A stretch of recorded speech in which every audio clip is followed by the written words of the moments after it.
Welcome to Conversation with Buddy. I'm your host, Buddy Puckett. Well, we are heading into election time, and hopefully you've got your ballots in the mail and you're ready to vote. And whether your person that you vote for wins or not, I think the question of the day is, who's your faith in? Because the person that we vote for is not our Savior. And so just as a reminder, yes, it's important we vote.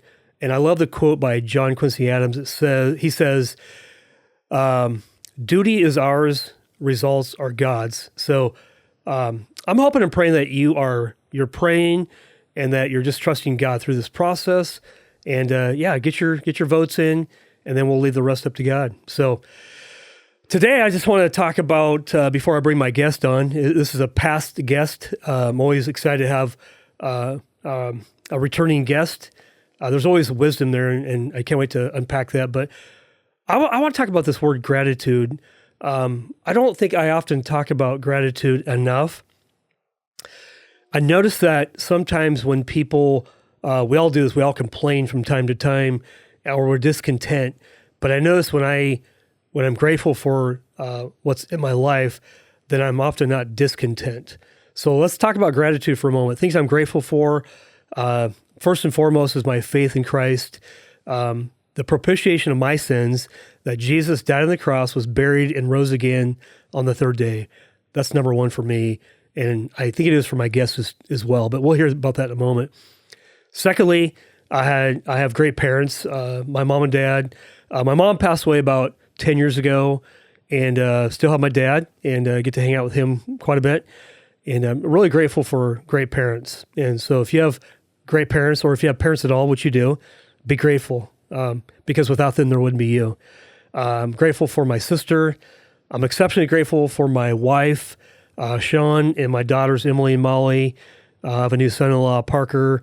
He's been around for a few years, but so much to be grateful for. And I think if we spend time focused on what we're grateful for, there's less time to be discontent. So anyway, that's kind of the message for the day as I introduce my friend, Rick Saffeels. Welcome, Rick. Hey, thanks for having me on, buddy. I'm thankful. It's been a couple of years since I had my first opportunity to be on here, and seeing the growth of your podcast and being able to see how that works. So it's been awesome. Yeah, you and I did the first podcast. It wasn't at this studio. It was actually at our other studio. Yeah. But now I'm glad to have you back, man. You have a great influence on me personally, in ministry, in your work at school. You're a school teacher, right? I am. Yeah. So I've been running a business full time, two separate facets of it. Yeah. One is a community. One is being able to help with marketing for small businesses. Yeah. And then I've been moonlighting also as a teacher. You are one busy guy. That's fun. And how many kids you got? I have 4 kids and a beautiful wife. And so, I've been thankful to see those kids. 2 of them are now at Cross Hill Christian. Yeah. My 9-year-old and my 7-year-old. And they're loving it. They have amazing teachers. Yeah. Really, really blessed by that community. Yeah. And then my 2 boys, 4 and 2. My 4-year-old just turned 5 this last week, so now he's officially a whole hand. And he's excited about life. And so they're at home with my wife, and so they get to hang out with her and get to do that. Well, so first of all, if you're listening to Rick's story today, go back and listen to his first story just so you understand who Rick is, because we're not going to unpack who Rick is. We're going to talk about what he's been up to, where he's going, where God has him. Before we begin, though, Rick, I want to hear, what are you grateful for, man? What are you really, really thankful for? Yeah. This is actually interesting. You talk about gratitude as we go into November, Thanksgiving. It's a time where we think back on, hey, this is Thanksgiving time. What are we thankful for? And last year in August, I had decided, hey, this is something we're going to start doing, because in May of last year, I had said, I'm done with teaching. I'm going to go full-time into business. I was very excited about that. From January until May, we had really been building up our business. And God had just really, in my mind, said, hey, this is it. You're going to be able to be a part of the community. You're going to be able to be a part of Chamber of Commerce's, and you're going to go all over the state. You're going to do all these different things. And that's what I felt like we were going into. I had started building this team with a local Oregon legacy builders. We just had one videographer. Now we have 12 to 16 throughout the state that are working on different things, website designers, builders, all these different things. So I was like, man, this is awesome. I'm so excited. And so I said no to teaching and yes to full-time business. And so I was stoked and I was excited. My wife's like, we were a little nervous. We're a little, kind of like, okay, well, God, whatever you have for us in this future piece, we're excited for it. But so June comes along, say goodbye to all my students, pack up my classroom, clean slate, just totally done. We head out to Washington for our first time on a family vacation to be able to go to a really fun place. And then we come home and I was like, man, I lost a few clients. That's tough. Okay, we're good. Let's go out and make phone calls and emails. We lost a few more clients. We're like, okay, well, that's tough too. And then we go into the next set, going into July, and we're still feeling fine, but we're knowing that Salem Kaiser School District, the paychecks are going to stop here in September, and so August comes and we lose some more, and I'm just like, oh man, like what is happening, Lord? And so at that point, I just stopped and I said, I don't know what to do. I've got my family, I've got my kids, I'm stuck. I felt anxiety for the first time in my life. I've lived a life where fear had not been on my mind. When people said, what's your greatest fear? Maybe the fear of failure, maybe. But like, I really didn't have a fear of scared, sharks or falling into the ocean or, doing backflips off of cliffs. Like, I just didn't have that mentality. And last summer, I fell into what I would say is like a anxiety attack for weeks of not knowing what to do. The end of July going into August just was really weird. I didn't know what was going on. I felt it. Many of you that are listening, you might have that every single day. My wife, she said, this is what I lived through a lot of the weeks of my life. And I said, wow, like I have never felt that. It was shoulders down, head down, crippling, like shaking, like not able to get up in the morning, having to take ice cold showers to just wake myself up. And I never felt that before. And so I reached out to somebody and I said, I'm really struggling. I woke up one morning and I had this crazy thought, and it was, my kids don't actually need me right now. Like, what am I actually doing for them? And I just stopped and I was like, whoa, that was not from me. That was not from God. That was from the devil. That was crazy. And I just had to call someone right away. So I called a great friend from our church. His name is Dave Hamlin. And he's like, hey man, how's it going? Oh, and you know him. I do. I walked around my neighborhood on the phone with him. I cried a little. I talked to him about my life. He just told me, man, it doesn't sound like you're in a place where you actually want to leave this world. It doesn't sound like you're in a place where you actually want to leave your family. It doesn't sound like you're in a place. What it sounds like is that you're getting attacked right now. And for whatever reason, God's putting you through some really difficult things. So what are you going to do? That's a great question. So I met with you. I met with some other business advisors. I met with some other business people and just shared with them about, this is what I'm going through. What should I do? Several people were like, grind. You got to go 30 calls, 30 emails every day, next 30 days. Let's see how it goes. After day one, I was like, man, I don't know if that's what I need to be doing. I know that I can pursue that. I know I can push that. I know I'm able to. I know when my back's up against the wall, I can do those different things. But for whatever reason, I had a really clear sense of idea that it was go back into teaching. And I was like, no, I just sold off everything. Like I gave up everything. I gave away my classroom, my desks, my papers. I threw away everything saying I'm done. And it was call the district, see if you have a job. So I get online and I look for a place and I'm like, oh man. And there was an opening at my father-in-law's school, Fayride Elementary School. And he had said it's an amazing school. It's been great. I'd been at Candelaria previously and I'd been at Swiggle before that. But I looked at that and I said, okay, Lord, I do not want to do this. I do not have a good attitude. I mean, I felt like Jonah. Like I'm like 180 degrees. I'm running away from teaching. I do not want to do this. And he's like, you need to go to Nineveh. You need to talk to these kids. That's interesting. You need to go into this knowing that it's my will for you and not your own. And I was like, I don't want to do this. Like I've done this for 8 years now. I loved it. It was great. It was passion. It was fun. I'd been given awards, accolades, things like that. I don't care. But the thought is like, I want to do this business full time. I feel like, God, that's what you wanted us to do. Get on the online website, put in the application.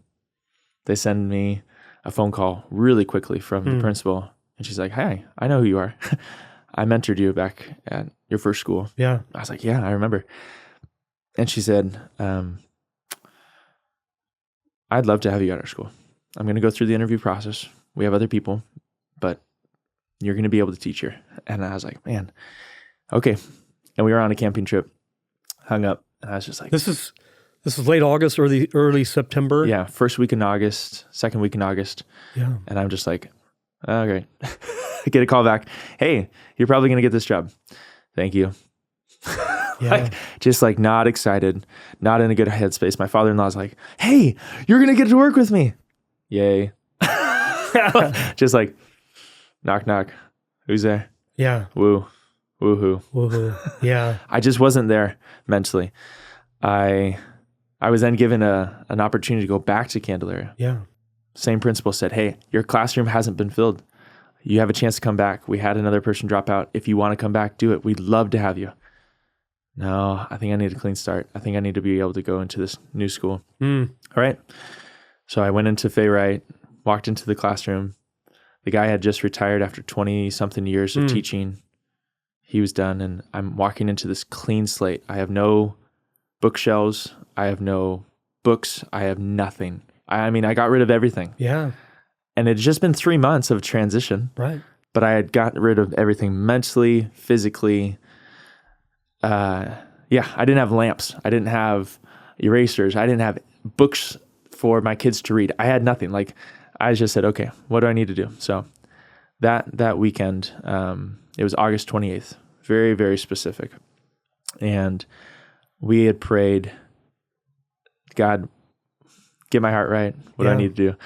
So we sat there for an hour and 20 minutes, and we talked about gratitude, but in a word of thankfulness. And I said, kids, what are you thankful for?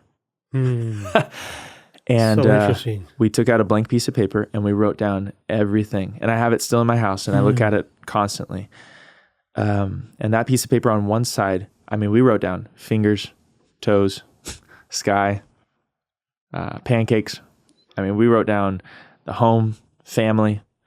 I would challenge you to do that. If you have not sat down and done a thankful time, we wrote down everything that we could be thankful for, and it changed our mindset. And at 6:30 p.m. that night, I said, this is thankful time. We're going to say 5 things that we're thankful for. 1, 2, 3, 4, 5 out loud. On the other side, we're going to start praying. We're going to write down our list of things that God, we have very, very specific, not just like, hey, God, I hope you bring world peace. It's like, God, I'm struggling right now with not having friends at school, my daughter says. I'm going into from homeschooling to another year of homeschooling. We had to pull them out of school the day before school started because we didn't have the finances anymore. And so she had been nervous about these things. She had been talking about being in her bedroom by herself after switching from not having her sister in there. So this thankful time became this thing that we have now done every single day for over a year since August 28th. And thankful time has changed our life. What it was is on a phone, I set an alarm, and at 6:30, that goes off. And whether we're watching TV, we're eating, we're at a friend's house, we're doing a sporting event, I stop and I say, thankful time. Every night. Every night. Rick. Every night. It's interesting. Yeah. Before I do my podcast, I pray. I spend a lot of time in prayer, that God would make sure I'm asking the right questions, that my heart's right. Yeah. And today was just overwhelmingly, I haven't really expressed my gratitude. I am grateful. I really am. Yeah. But I don't always say it. And I think this is really lining up really well. Yeah. Has it changed your life? Yeah. So that first day we were saying thankful time stuff, and we, I'm literally looking at my kids going, hey, we just wrote down 3 or 4 or 5 specific prayers, things that only God knows, things that we haven't told anybody else outside of our family. And on the other side, we're going to see how long it takes for God to say, no, yes, or continue to wait. It might be a year. It might be 10 years. It might be a week. It might be a month. We don't really know. But we're going to write down these prayers and we're going to pray these things, knowing that God has heard our prayers. And then we're going to go into this next couple of days and just see what happens. I'm still struggling. I'm having to get into the school routine. I'm having to find lamps. I go to Facebook Marketplace. Hey, does anyone have lamps? Overpouring of lamps. Hey, does anyone know where to get books? Overpouring of books. Hey, does anyone know where to get overpouring? I mean, it was like out of control. So many people just being able to provide. And then business, which, okay, so we were not going to be able to afford our mortgage that month of September because we weren't going to get a paycheck. So at the end of August, we were going to sell the trucks, sell the trailer, sell our home, move into apartments, something. We already had made plans. We were looking at what the advisories were going to be for that type of process. The first day of September was going to be our last month living in our home, having those different things. I was like, I can run this business, but if we're going to go back into teaching, we need to change back our lifestyle. We're going to have to change some of these things. And God just goes, you know what? I'm going to surprise you. So first person calls me while I'm at school, setting up my classroom. Hey, can you meet me at 1:00? I've got cash to pay you up front for a whole year for marketing services. I'd love to be able to work with you. What? Okay. I told my principal, hey, I got to go. I had to go do this meeting real quick. She's like, totally fine. It's before school starts, like you're not even supposed to be here. You're setting up your classroom. Have fun. I go to my house. Guy looks at me. He says, hey, this is what I'm going to do. What are you going to do for me? This. Sounds good. Handshakes. Here's the cash in full.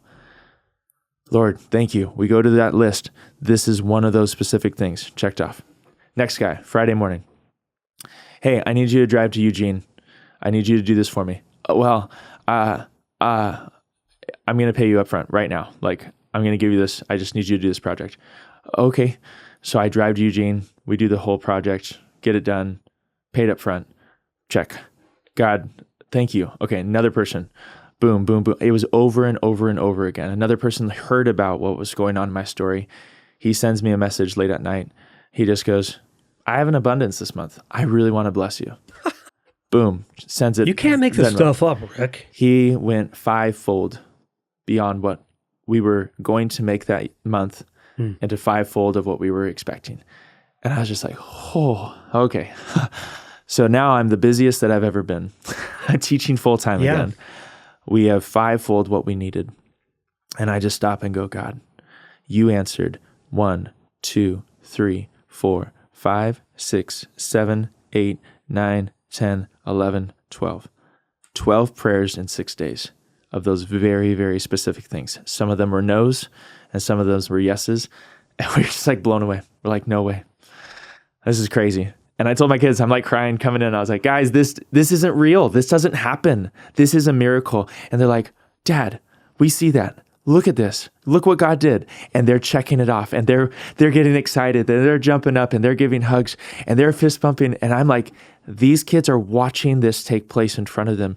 And this is going to be a part of their story for the rest of their lives. It was just insane. It was so crazy. So, Rick, I just got to,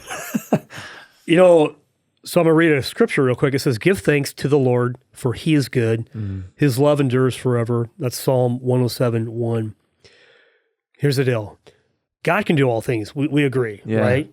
Sometimes he does, sometimes he doesn't. Yeah. But regardless, even when you vote, you may or may not get the person you want. Yeah. Who's our faith in.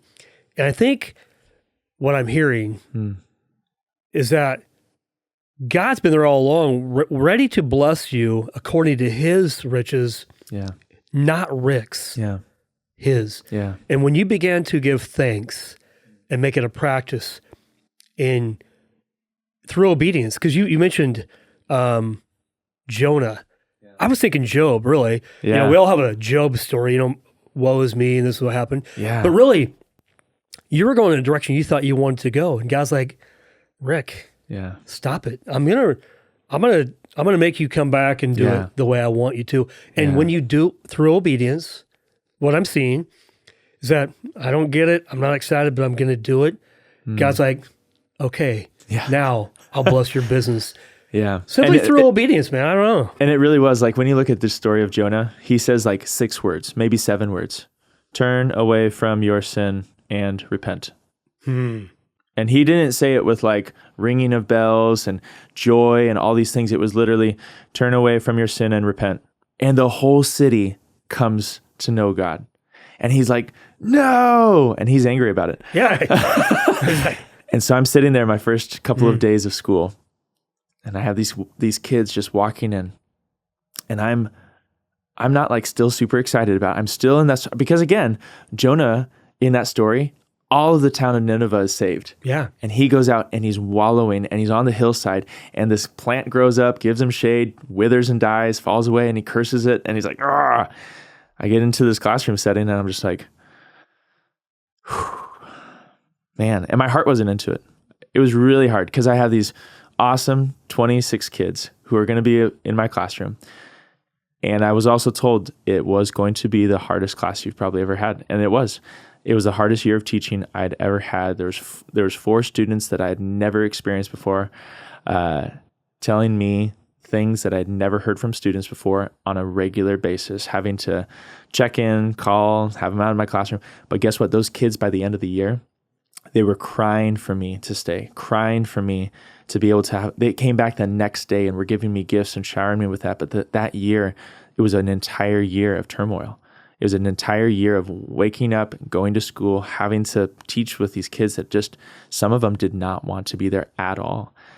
And I just was like, man, this was kind of like me. I was in this place where I'm that boy who's looking at me and telling me to be quiet and telling me that I hate you and telling me that I don't want to be a part of this. And that was my heart. It was weird. And I was like, wow, I'm seeing my heart in this little kid. That's interesting. And so God just continued to work on me. Throughout those next couple of months, I had this idea of I need to write a book. And so I went on to ChatGPT. I learned how to do Kindle Direct Publishing, and I wrote a book. And I got it grammarly, corrected, and I put out some different ideas. And then I said, okay, let's launch it. January 1st was kind of my thought. So I started writing from January 1st, took me 3 weeks. And then I launched it and I published it and got it done. And it's called Quintellify. Made it my own word, had its own definition, which means to 5-fold your business by having 2 people on either side of you and walking forward in that. And so with that idea from what had happened in me and my life, that 1 month of not being able to have anything and God 5-folding that, I need to have a business mentor. I need to have a financial aid person. I need to have a marketing guru. I need to have the salespersons, and I need to have a team to come alongside me so that I can be the idea fairy and have those people then implement those ideas. And so I've now shared that with a lot of small businesses that you might be that idea fairy. You might have these incredible ideas on a regular basis, but then you can't get it done. You have to outsource to other people. You have to give that to somebody else. Somebody's going to be faster and better at you than almost everything that you do. Find those people, collaborate with them, join forces, and that's going to be your new currency. You collaborate with other people, that's your new currency. So the thought is instead of getting rich on your own, you get these people together and you say, how can I bless them? Yeah. How can I work with them? Take less money in, help more people out. What a blessing. So yeah. Well, I've heard, I like this quote is your network is your net worth. Yeah. Not that we look at people and go, oh, we see money signs. That's not what I'm saying. It's like, God wired me a certain way. He wired you a certain way. Yeah. I don't have your gifts. You don't have my gifts. We have our own individual gifts. And what was the lesson that God taught you through this? Were you hanging on to an identity? What was that? Because you mentioned the word stuck. You were stuck. What was that all about? What did God teach you through that? Because I'm pretty certain there's something really deep here. I was even given a book by my older brother, Tim. He's a pastor in Salem Heights Church. Stuck. Yeah, he gave me the book, Stuck. He's giving me that book. That's I'm awesome. not joking. Thank you, Tim. Yeah. So that book, I read through the first chapter and I was like, no, that's not me. And I put it down for a little bit. I did too. Yeah. Isn't that weird? I don't like it. Pride. No, I'm not stuck. How dare you? I picked it back up, started reading it again and going, oh, that is me. And the thought is that sometimes we go through a transition and we haven't learned the mistake. Sometimes we've gone through a transition and we haven't learned what God's wanted us to actually go through, and then he's going to give it to us again. So when you get stuck, you think, oh, I just need a new job, or, oh, I just need to go get more money, or, oh, I just need this new house. And you haven't learned the actual lesson that God's preparing for you. And therefore, you run through this whole circle again, very cyclical, same problems, same downward stream, same spiral, get into that anxiety, get attacked, boom, happens again. And now you're stuck again. And it's this never ending loop cycle of getting stuck. And so the way to get out of that then is through thankfulness, is through gratitude, is through finding what God's will is on your life.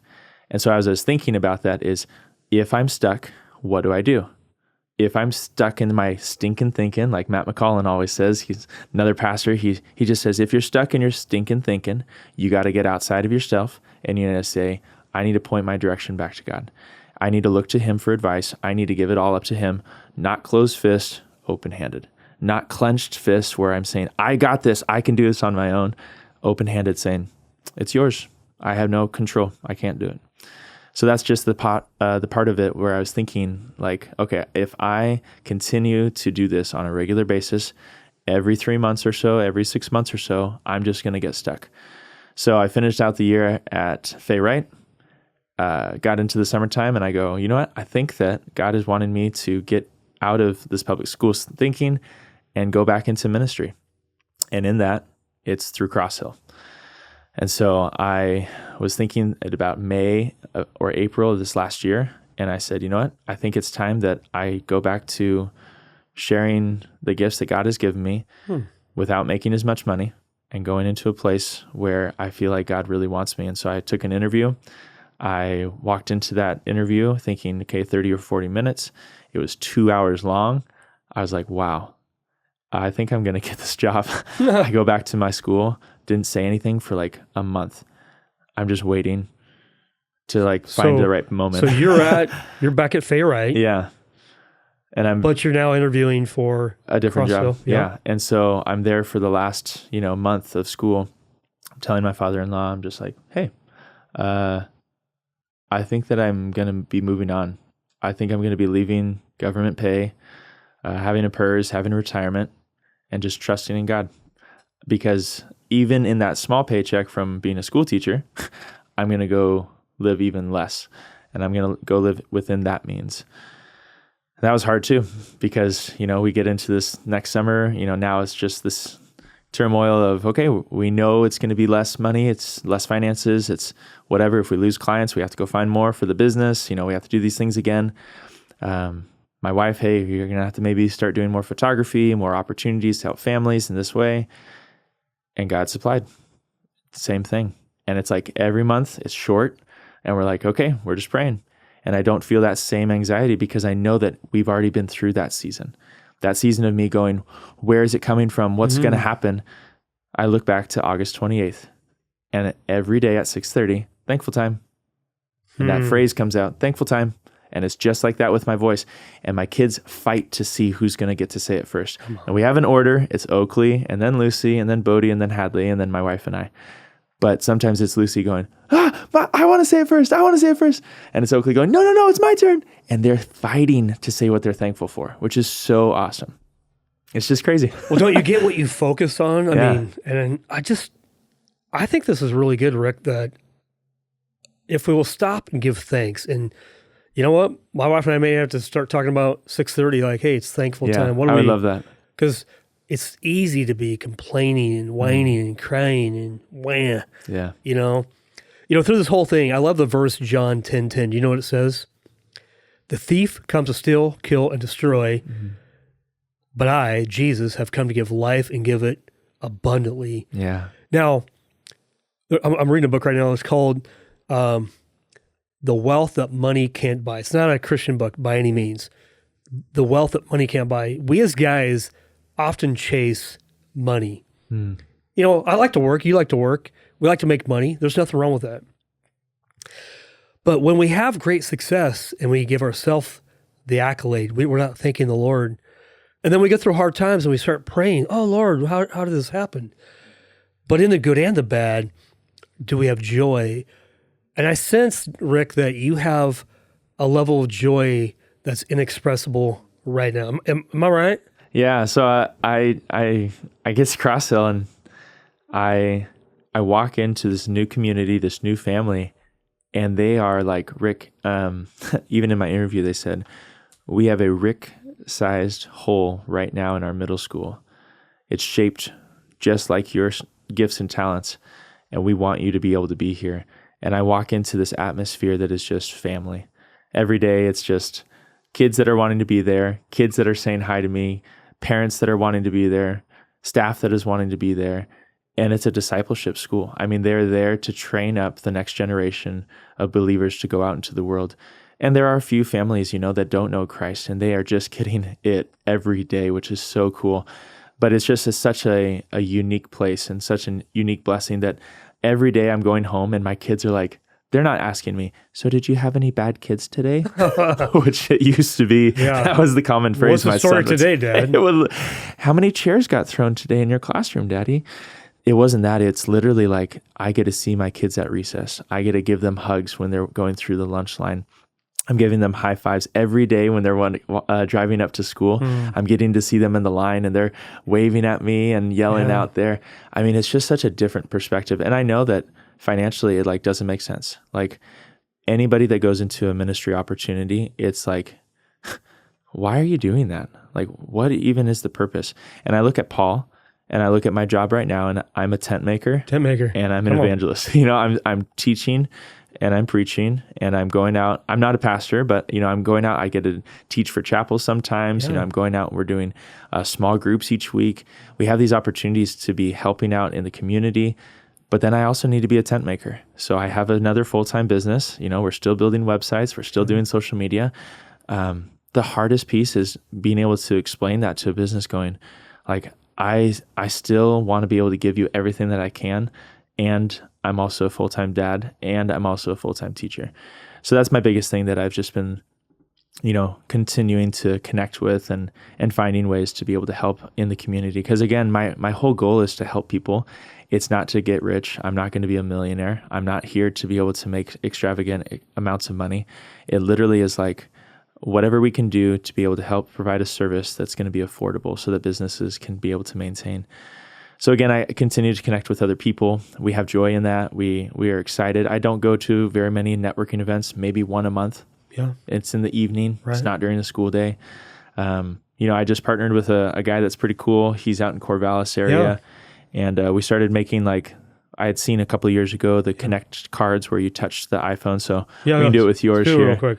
Yeah. So we just built our first batch. We did one for Dan Farrington, and then he was kind of the guinea pig. But yeah, I can just tap that to the top of your phone right there. Do it again. There it is. And we just did some for Anthem, Strategist, and then it goes right to my contact information. This one specifically for Craig. Yeah. And the thought is that businesses are going to be able to use this instead of buying hundreds of business cards with their name and address on it. Yeah. You now have it saved in your address book. And so I'm calling it the I'm Local business cards with KARDZ. So they're called business cards. Hey, I need my business card. You only need one. Boom. So on the backside, if they don't have a good working, whatever Wi-Fi or Bluetooth, you have a QR code. Got the QR code that goes straight to your contacts or goes to your website. That's cool. And then this dot print can provide you with the database to be able to give everything with your contact information. Comes in bamboo. There's a little chip on the inside of it. And that way you can reprogram it. So if you move to a different business or if you have to change your contact information, you can do it that way. For Anthem, they had 55 cards that they wanted to have, and that way their entire business all has one. And then every single one of their employees has their individual contact information stored into it, reprogrammable as needed. Yeah. And then QR code goes to their website for contact info.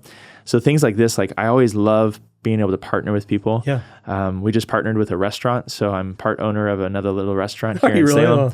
And they needed some marketing, and I said, hey, I'd love to be able to help out in that way. So yeah, my goal is to continue to grow with other businesses as they're growing and say, hey, these are the skill sets that I can provide. I don't have the time and the bandwidth to sit there as your full-time employee, but what I want to give is a percentage of my time, and for that in trade with equity. And so that's kind of what I've been starting to do It's more. a way better way of doing it anyway, probably. Yeah. So my goal is to then partner with businesses that want to be able to have helpful uses, kind of as either a consultant or an advisor, as well as then be able to provide the different services that they need. So that's been my transition as I'm still teaching full time to be able to do both things. I've got some amazing videographers that are out there still building content for a lot of businesses on a regular basis. We have some incredible designers and graphic designers working with people that are building websites with me, and then doing marketing as well for SEO and things like that. So the goal is to continue to grow the local legacy builders and to be able to grow Saffeels social media. But right now, like, God has just continued to say, teach. Yeah. And let that be what you're doing. So that's been my main focus, to be able to teach and be able to help out in communities, but also provide opportunities for businesses to collide with one another. I'm not a chamber of commerce. I'm not a city. I'm not an organization, but we're working with all three of those different things. Yeah. So it's good. Yeah. Wow. Lots to think about. So the old Rick, I've known you for a long time. Yeah. And you're still Rick to me. I mean, you're still seeking the Lord, loving your wife, loving being a dad. Yeah. And I see that you love business. I mean, you're good at it. Thank you. But what's the heart difference from the old Rick to the Rick that I'm seeing today? Because God is still working, and I'm wondering, what can we share with other business owners out there? Because I've got kind of before too, chasing deals, chasing money, chasing fame I didn't know I was chasing. Whatever it is, what was that maybe the old Rick was chasing and maybe you didn't know it. Yeah. But God revealed to you, Rick. Yeah. I was talking about this at Bible study the other night on Wednesday, and I was looking at these guys at 2014 to 2018 when I was playing professional disc golf. Yeah.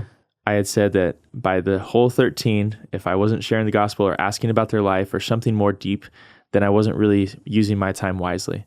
So every round that I'd go and play golf, it was the same thing. By hole 11, I started thinking about it. I'd already been thinking about it since like hole 1. Yeah. But like every single hole, I was just thinking through, talking points, conversations, getting to a point where I would be able to then say, so how's it really going? Yeah. What's actually happening? And that conversation is deep. It opens up a vulnerability, but you're so far away from your car that you still have to talk about it. That's the key. So by hole 13, I always thought that's when I want to be able to make that mention, because either they're going to be so bad in their golf game by that point that they're going to talk about it, or they're so good that they're like, wait, I can't get distracted. And then by the time we get to the parking lot, anyway, that was kind of my mentality. But the thought is, old Rick moved in from that phase to, I need to grow a brand. I need to grow a business. I want to be able to get known and recognized so I can start making more money. And it was just more about that rather than the focus on helping people in community. So old Rick was, I need to grow fame, grow brand recognition. Rick Saffeels needs a logo. I need to do these different things, versus community building.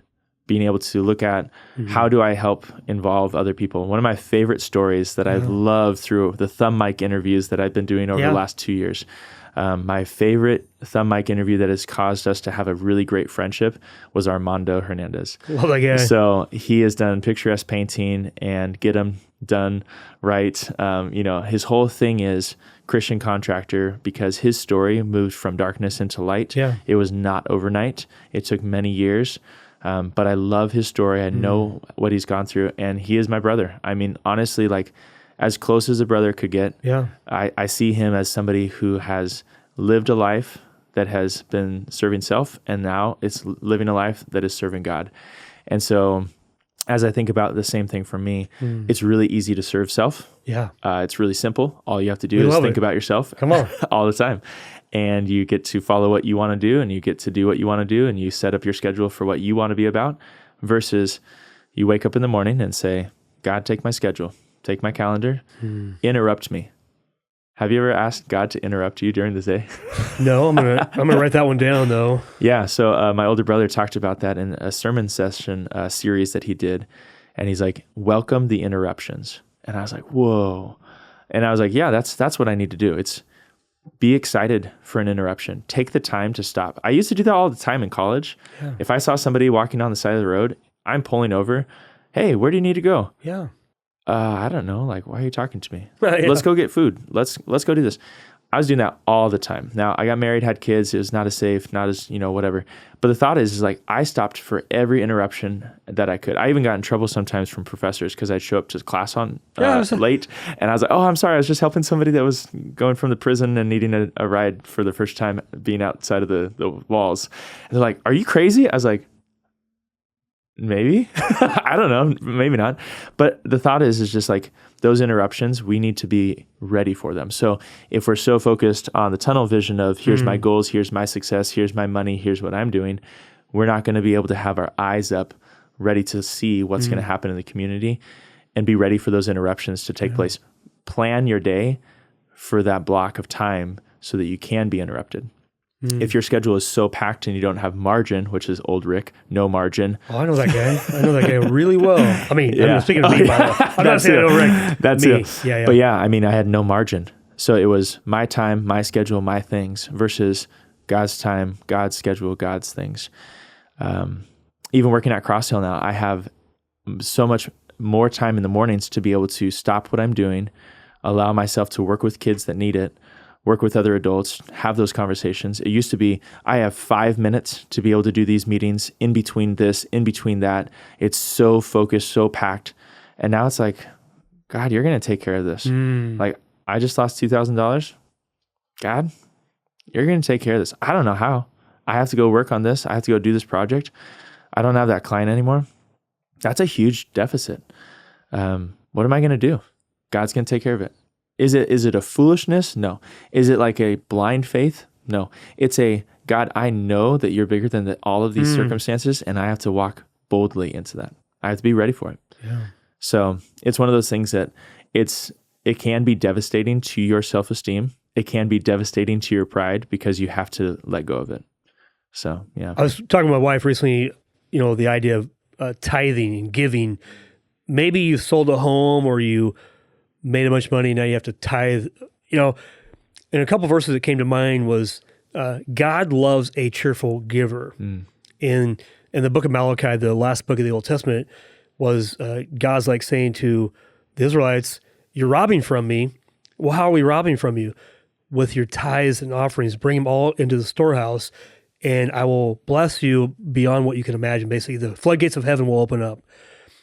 And I think the same thing applies to faith, because if you aren't seeking a less paying job, I don't think, hey, let's go look for a job that doesn't pay very much. Yeah, is that true? And so in that is faith, because without faith, it's impossible to please God. Yeah. And in trusting who he is, Proverbs 3, 5 and 6, trust in the Lord. Lean not on your own understanding, in all your ways, acknowledge him, and he'll make your path straight. Trust in the Lord with all your heart, right? Yeah. And so what I hear you saying is, by faith, you're doing that. That pleases God. Yeah. So God loves a cheerful giver, and he also loves that we operate in faith and we trust him. If you lose a deal, that's okay. Yeah. God's not surprised. He's not surprised who's going to be voted in as president. We might be. You might dislike what you get. You lose a commission, you get the wrong president that you think. Yeah. But here's the deal. God's still on the throne. He's sovereignly in control. Yeah. It's not our story. Exactly. So allowing God to, just have joy, and joy shows up not when things are going great, but also when things aren't going well. Yeah. And so talk about joy. You lost a commission, you lost a deal, and you still had joy. Yeah. So I am excited because this month is actually our focus at school right now is joy. So we're going through the different fruit of the Spirit, and joy is this month. And we have been talking about joy through sorrow, joy through pain, joy through suffering, joy through death, and joy through the good times, and how that is different than happiness that is fleeting. Man, when you get a sale on a house as a realtor and you get that fat commission and somebody cheers you and they're like, yeah, that's awesome, congratulations. Whoa. And then you just spend it and it's gone. That's happiness. It's fleeting. If you save that and you give that and you put this into this and you put that into that community and you put this into this family building blocks and you put it into that, what ends up happening is your mindset is none of this is my money. That client that I just got to work with, I now have a new friend, but none of this is my money anyway. I think about right now, I have no money in my bank account. None of it's mine. Right. You could have $1 billion. You have no money in your bank account. It's not yours. So we have to think about that. In your wallet right now, we've talked about this. Would I be able to take your wallet and go buy something for someone else and be okay with that, knowing that it's God's money? I think that was at a men's retreat a long time ago that somebody said, if I was able to exchange wallets right now, would I be able to go bless somebody else and have you be okay with it? And I challenge, I don't know if you're okay with that type of challenge, but it's like, if I exchange my wallet with you right now and I took it for a week and you came back and knew that all the money that was gone was going towards the right things, that it would be okay, because again, it's God's money, it's not mine. And that's the open-handed fully. It's the saying, I'm thankful, God, for whatever you give me and whatever you take away. And that's the Job scenario that's different than the Jonah scenario. Yeah. Job, he's got nothing. Yeah. Except, I don't know why God did this, but God kept his wife with him. So she might have had to been a little bit of a piece of work, because Satan's like, I know what I'm doing. I'm keeping her with him. Everybody else dies. God, He loses everything, but then he gets to keep his wife. That's hard. But the thought is that, as we're looking at this piece is, the money aspect. If I lose everything in my business today, if I lost my house, if I lost my kids, would I still have joy? Boom. I don't know if I can answer that really clearly, but I know what I would be able to say is God has taken me through the trial. James 1 is looking at, consider it pure joy, my brethren, whenever you face trials of various kinds, for the testing of your faith will produce endurance. And then it continues on talking about that peace. But the thought is that consider it joy whenever we face trials, no matter what. We need to be ready for that consequence, a positive consequence, we don't say very much, or a negative consequence. Either way, we need to be ready for that, saying, God, it's yours. Yeah. I can have joy because I know that you made the sunrise. I took a picture of it this morning. Bright red, super crazy, super blood. In the morning, sailor's warning. If it's red in the morning, red at night, sailor's delight. The thought is like, it's going to rain. We're going to have our storms. It's coming. And God even shows that and forecasts it and prepares us for it. Are we ready for those storms? If we're not prayed up, if we're not thankful, if we're not showing gratitude, those storms are going to come and we are going to get devastated. But if we see that red, it's coming. Right now, that's when we're getting prayed up. We start saying, God, those finances, they're not mine. I need to be thankful. God, there's going to be a storm coming. I need to get on my knees. I need to be praying. And so the thought is that if we prepare ourselves for those trials, whether they're hardships or death or pain or no finances anymore, if we're prayed up, if we're ready, if we're thankful, those things are going to happen and we will have joy. So, yeah. We're going to be tested with our finances. We're going to be tested in marriage. We're going to be tested in every area of our life. And God does that because he loves us. Yeah. He doesn't cause it to happen to us. He allows it to happen. But it's always the test of your faith. Yeah, Rick, if you have a big bank account and you're feeling good, let me take that away and just see how you feel. Yeah. Where's your faith really at? Yeah. And having been there, I know we've all been there. If you haven't ever had a trial in your life, you're just not old enough yet. It's coming, right? It's not whether it is or isn't. It's how will you respond when it does come. So, absolutely. Whew, brother, this is heavy, man. Yeah, but I appreciate you. I think through when we first started talking, it was 2019 in October, November, and you had said, "Man, I really hate social media," and you had told me, "This is something that I don't want to do." And getting to learn the processes of how to work with a business, how to be able to connect with people, how to be able to do presentations for others. I had been doing that on small scales, but the ability to now go into an organization with the city of Monmouth or Independence and they say, hey, you're our consultant, to be able to then do marketing Mondays for 5 months, to be able to then go into the Chamber of Commerce and go with their board and talk to the Santiam County and build a website with them and talk to the commissioners and talk with these different people. And they say, we love what you're doing. The thought is, again, it's not me. It's all this people, all this community, all these surrounding members that are all doing it all full time. and they're giving up everything to be able to make this community work. And it came from a conversation of, I don't like this. I need to find somebody who can do it for me. And then that need needs to be taken care of. And that's community. So wherever we're at, whatever business we're in, whatever nonprofit, whatever family members we're struggling with, reach out to somebody, say, I can't do this on my own. I don't like this. And then have somebody else do that for you or help connect with you, the right people. And that's just getting outside of your pride of saying, I can just put on another hat and I can just do it myself. And that's where it comes from, the connection, the community. So pride is an ugly thing for sure. Yeah. Well, Rick, we're going to wrap up. Yeah. It's been almost an hour. Yeah. I just want to leave the audience really with this thought. I have a family member, unfortunately, who has cancer and is dying, maybe months. I don't know. Only God knows, really. But I like the verse that says, to live is Christ and to die is gain. And the question I've asked recently, like at Bible study that I must have heard or something, I don't think I probably came up with it, but are you dying well? See, we're all going to die.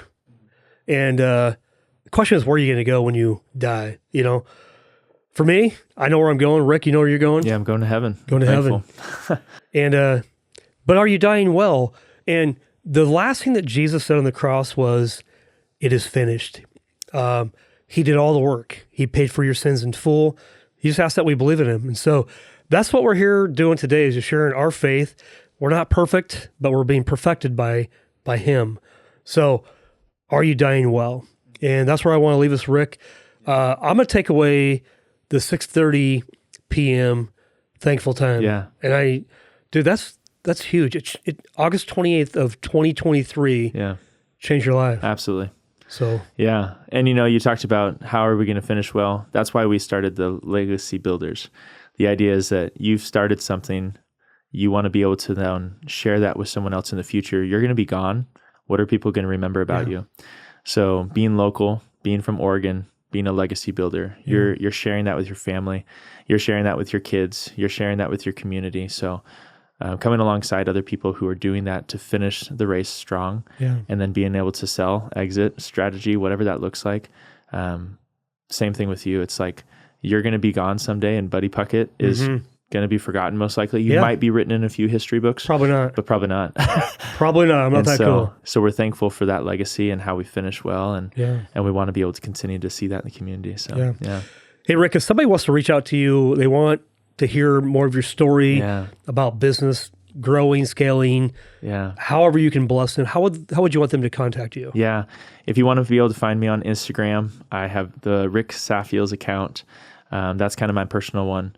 I also have several websites, and so being able to share different things with them and stuff like that, that's fine. If they need to, they want to text me, they want to call me, they can book a time to be able to meet with me, those different things. There's a lot of opportunities, but the biggest way is probably on Instagram, just being able to kind of follow our adventures. I have a dad account with just my kids. That one's a private one. But I look back through the seasons of life, and that's really a great way to be able to see what God's doing through us. Well, I'll put this all in the show notes so people know how to connect with you. But appreciate it. Thank you for listening every week. We appreciate you. Please like and share this podcast episode.